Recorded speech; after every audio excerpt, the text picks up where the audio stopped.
Decisions टुडेचा नमस्कार. राष्ट्रीय cadet कोरच्या प्रजासत्ताक दिन 2025 शिबिराची सुरुवात दिल्लीत येथील करियप्पा परेड मैदानावर 30 डिसेंबर 2024 रोजी सर्व धर्मीय पूजनाने झाली.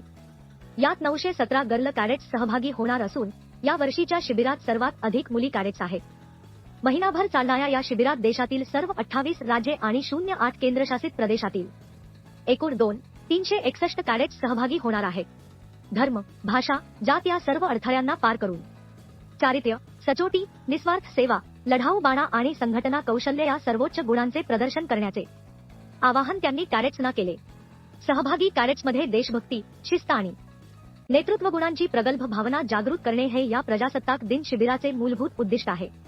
हा वार्षिक कार्यक्रम कॅडेट्सना प्रशिक्षण, सांस्कृतिक उपक्रमांमध्ये सहभाग घेऊन सामाजिक सेवा उपक्रमांमध्ये सहभागी होण्यासाठी अमूल्य संधी प्रदान करण्याचे एक व्यासपीठ म्हणून काम करतो, ज्यामुळे एकता आणि अभिमान जागृत होतो. डिसिजन्स टुडे पाहिल्याबद्दल धन्यवाद. प्लीज सबस्क्राईब करा.